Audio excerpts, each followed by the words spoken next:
Olá, bom dia. Sexta-feira 13 por aqui.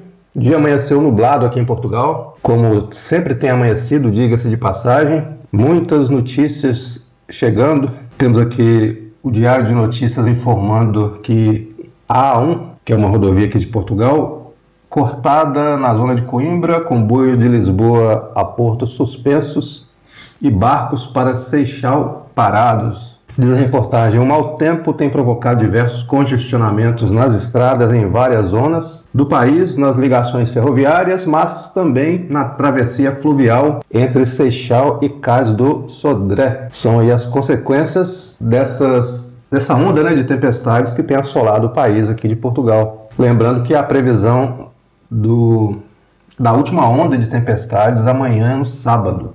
Hoje, na verdade, o tempo aqui na região oeste amanheceu bem nublado, com alguma ventania. Nesse momento não chove, mas a previsão é que amanhã tem uma nova tempestade nos moldes daquela que causou aí uma série de destruições, principalmente aqui na região oeste, Leiria, Santarém. Temos aqui uma outra notícia. O primeiro-ministro anuncia novo PRR, exclusivamente português, o PTRR. Montenegro diz que o governo está desenhando um novo pacote de apoios parecido com o plano de recuperação e resiliência para consertar o país destruído pelas tempestades das últimas 3 semanas. Em direto da Baixa do Alcácer do Sal, que está novamente a ser alagada pela subida do rio Sado e pela chuva, o primeiro-ministro anunciou nesta quinta-feira um novo e grande programa de recuperação e resiliência para Portugal, para podermos chegar a todo o território, um pacote de apoios exclusivamente português, com recursos exclusivamente aqui do país. Luís Montenegro, que é o primeiro-ministro, batizou-o de PTRR. Não revelou o valor do pacote, algo que ainda está a ser estudado.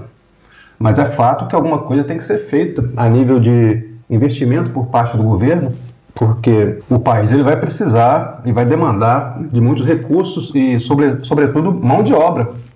E, nesse sentido, os imigrantes eles vão sim ter um papel muito importante na reconstrução do país. Aproveitou ainda a deixa para anunciar que o Conselho de Ministros dessa quinta-feira aprovou um aumento no montante global da linha de crédito à tesouraria destinada às empresas afetadas pelo mau tempo, de 500 milhões para 1.000 milhões de euros. Esses empréstimos rápidos, serão empréstimos, O governo vai simplesmente dar o dinheiro, óbvio, Ele vai emprestar. Imagino, sob condições especiais, com juros mais acessíveis, vamos assim dizer. Então, esses empréstimos rápidos serão destinados a suprir necessidades imediatas de liquidez e tesouraria das entidades das zonas afetadas pela tempestade Christine, a primeira grande intempérie que atingiu Portugal na madrugada de 28 de janeiro, arrasando amplas zonas da região do centro do país.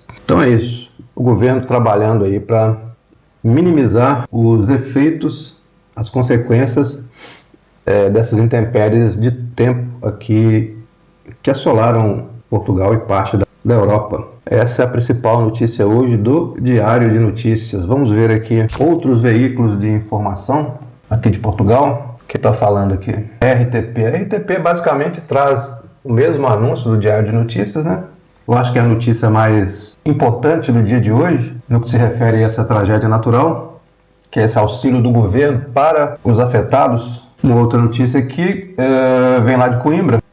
Coimbra atenta à subida do Mondego, que é um rio que corta a cidade lá. País com várias ligações ferroviárias e estradas condicionadas. Então, trafegar por Portugal está sendo muito difícil, muito complicado, muito dispendioso a nível de trânsito. Tem locais que estão simplesmente inacessíveis e isso tende a perdurar um tempo mais ainda. A presidente da Câmara de Coimbra disse que a noite correu ligeiramente melhor do que o esperado e que não foi preciso retirar as pessoas de casa como tinha anunciado na quinta-feira. Havia expectativa de que as pessoas tivessem que abandonar suas casas aí em razão de possíveis cheias, inundações, mas felizmente não foi preciso. Então, basicamente, as notícias que nós temos de Portugal estão relacionadas a essa tragédia natural e nem poderia ser diferente, Esse é um assunto do momento aqui em Portugal, mais inclusive do que as eleições, mais inclusive do que a assunção do presidente seguro. E agora vamos falar um bocadito do Brasil, do meu Brasil. Vamos ver as notícias do Brasil. O que se passa no meu querido Brasil? Para variar, o assunto é corrupção. Diz o G1, né, que é o Globo.com, Mendonça é sorteado e vira o relator do caso Master, que é o caso mais emblemático e mais recente de corrupção envolvendo agentes públicos lá do Brasil atualmente. Após saída de Toffoli, o ministro André Mendonça assume a relatoria das investigações do caso Master. O caso foi redistribuído após reunião nesta quinta-feira. No encontro, o presidente do STF, ministro Edson Fachin, informou aos ministros sobre relatório da Polícia Federal que cita Dias Toffoli. Esse aí está um bocado encalacrado. Só que, pelo que a gente acompanha do Brasil, pelo que a gente conhece do Brasil, né, por muitos anos, né, morando lá, nasci lá e conheço bem a realidade do país, há de fato uma blindagem muito grande dos ministros do STF com relação aos próprios. Tanto é que a nota conjunta assinada por todos os ministros valida todos os atos do Dias Toffoli até então, mas redistribui o processo para o André Mendonça, né? O Supremo deu a entender que o processo estava sendo redistribuído porque o Toffoli concordou em, digamos assim, passar a bola adiante em relação a essas denúncias que ocorreram aí envolvendo o seu nome. Ou seja, o STF não descredibiliza o Dias Toffoli, mas, ao mesmo tempo, dá aí uma resposta, entre aspas, para a opinião pública, para a sociedade. De fato, o Supremo Tribunal Federal do Brasil está um bocado com filme queimado, essa que é a verdade. Apesar deles deterem grande poder, né, o monstro cresceu demais, vamos assim dizer, e quem adquire tanto poder quanto o Supremo Tribunal Federal adquiriu, para abdicar desse poder, aliás, qualquer agente público que detém muito poder, políticos de um modo geral, ao ter esse poder eventualmente ameaçado, esperneia para tudo quanto é lado, essa que é a verdade. Mas o ministro André Mendonça, do Supremo Tribunal Federal, assumiu a relatoria das investigações do caso Master, no lugar de Dias Toffoli. A substituição ocorre após reunião dos ministros da Corte nessa quinta-feira, dia 12, convocada diante dos avanços das apurações da Polícia Federal. E aí eu abro parênteses para ressaltar, né, o trabalho da Polícia Federal. Felizmente o Brasil tem uma Polícia Federal atuante e independente, que independe de governo, independe de vontade dos ministros. Quando os policiais federais querem trabalhar e eles têm recursos e têm subsídios para tal, eles de fato trabalham e denunciam e eventualmente, eu imagino, né? Aí sou eu imaginando, eles divulgam ali seletivamente uma ou outra informação para a imprensa, para que a imprensa traga, submeta à opinião pública, e de modo a constranger, ainda que minimamente, aí, esses agentes públicos envolvidos. Agentes públicos que detêm tanto poder. Em nota divulgada depois do encontro, STF informou que Dias Toffoli, considerados os altos interesses institucionais, pediu que o tema fosse redistribuído. Então é isso. O STF, ainda que tenha meio que queimado aí o filme do Dias Toffoli, acabou por redistribuir o processo a pedido do Dias Toffoli. O que eu imagino que nem poderia ser diferente. A situação do Dias Toffoli, nesse caso em particular, ficou absolutamente insustentável. Essa que é a verdade. O que mais nós temos para hoje aqui? Ainda, né, relacionado a esse caso, a notícia, a saída do Dias Toffoli de maneira voluntária evita julgamento sob suspeição, que foi arguída pela Polícia Federal, inclusive. A Polícia Federal citou um artigo, né, do Código de Processo Penal, do Código de Processo Penal, salvo engano, que diz quando um juiz está impedido ou está suspeito de atuar em determinado caso. Isso, de certa forma, eu imagino, tenha constrangido aí o próprio presidente do Supremo, a ponto deles terem se reunido e o Dias Toffoli ter decidido passar o processo. Nos bastidores do Supremo Tribunal Federal, a avaliação é de que a saída encontrada para a crise envolvendo o ministro Dias Toffoli, o caso Master foi a única possível para tentar conter o desgaste institucional. E olha, eu vou dizer para vocês, eu acho que isso é um caminho sem volta. O STF já está muito, mas muito queimado mesmo, e isso vai reverberar nas próximas eleições presidenciais, vocês não tenham dúvida. Nós teremos eleições majoritárias no Brasil agora em outubro. A campanha já começou, inclusive, apesar de estar proibido pelo TSE, mas os candidatos já estão em campanha. O Lula está em campanha, o Flávio Bolsonaro está em campanha, e os outros também, o governador de Minas Gerais está em campanha também, né?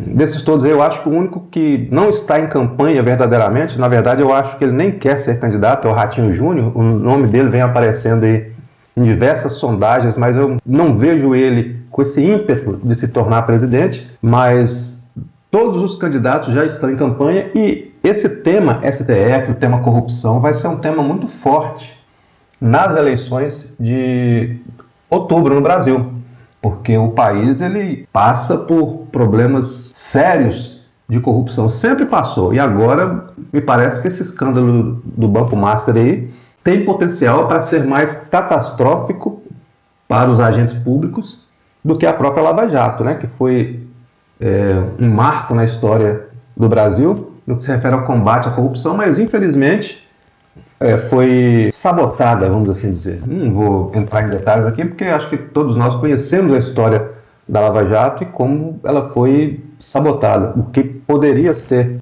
um ato de se passar o Brasil a limpo virou um fiasco completo, com consequências para muitos dos agentes aí. Você vê o Deltan Dallagnol perdeu o mandato, o Sérgio Moro foi escanteado, né, de herói nacional, um senador da República, senador da República, né, que tem certo poder, mas o mandato é temporário, não sabemos qual será o destino político dele, possivelmente governador do Paraná, não sabemos se ele tem capital político ainda para pleitear mais algum cargo público. Imagino que o deputado federal ele ganharia com certa facilidade, reeleição para senador não sei, governador também não sei. Então, os outros agentes da Lava Jato também, de certa forma, foram queimados, foram limados pelo sistema, e muito por culpa deles também, né? Porque eles de fato andaram metendo os pés pelas mãos aí diversas vezes. Mas a corrupção, a violência, assuntos relacionados à segurança pública vão ser pauta nessa campanha presidencial, sem dúvida nenhuma. Essa fumacinha aqui, meus amigos, é incenso, tá? Eu adoro incenso. Estou aqui na minha cozinha, gravo da minha cozinha, que é o local mais iluminado que eu tenho aqui da casa. Então, ao fundo, vocês estão vendo ali a minha chaleira de café, a minha pia, e é daqui que nós estamos tocando o barco. O que mais nós temos aqui de notícias do Brasil? Deixa eu voltar aqui na CNN Brasil, site da CNN Brasil. Nós temos aqui uma análise de um dos melhores jornalistas, pelo menos eu considero sendo um dos melhores jornalistas que nós temos no país, de mais credibilidade, que é o William Vac, ele está na CNN, e ele diz que é possível afirmar sem exagero que o STF, o Supremo Tribunal Federal, passa pelo seu pior momento desde a promulgação da Constituição de 1988, da qual deveria ser o guardião. Uma função que uma parcela enorme da sociedade brasileira não mais acredita que seja cumprido. O momento é mais crítico do que a ameaça de ruptura institucional pronunciada pelo então presidente da República, Jair Bolsonaro, quando anunciou em discurso que não mais cumpriria ordens de um determinado ministro da Corte. Esse aí foi um discurso que o Bolsonaro fez, salvo engano, no dia 7 de setembro, ou em uma dessas manifestações aí que ocorriam quando ele era presidente. Na verdade, o presidente Bolsonaro, infelizmente, ele meteu os pés pelas mãos em muitas ocasiões, né? E acabou dando no que deu. É mais crítico ainda que os momentos em que se cogitou a possibilidade de um golpe em instâncias do Executivo. Essas foram ameaças vindas de um outro poder, cujo efeito foi unir, solidificar e dar ainda mais poder às já extensas prerrogativas do Supremo. O momento crítico pelo qual passa agora foi criado pela própria Corte, uma instituição que transformada em alguns momentos em instância para a defesa dos interesses pessoais de dois de seus integrantes, quais sejam o ministro Alexandre de Moraes e o ministro Dias Toffoli. Pelo menos foram esses que apareceram aí nesse problema todo aí do Banco Master, até agora. Eles ajudaram a carregar o STF para o foco central de um dos escândalos de fraude bancária, que é, na verdade, um escândalo da compra de acesso político nos três poderes da República. Ao pedir afastamento do caso, no qual a Polícia Federal disse que ele está envolvido, o ministro Dias Toffoli apenas reconheceu aquilo que já se dizia aos berros, que era inaceitável que prosseguisse como relator, dado o volume de evidências dando conta de conflitos de interesses como magistrado. A crise não está superada, pois tem outro integrante da corte, que é o ministro Alexandre de Moraes, com o nome ligado ao mesmo caso Master. O problema do Supremo é que desta vez não é alvo de campanha de golpistas ou de gente descontente com suas decisões. Sua perda de credibilidade deu-se pela maneira como a instituição se conduziu.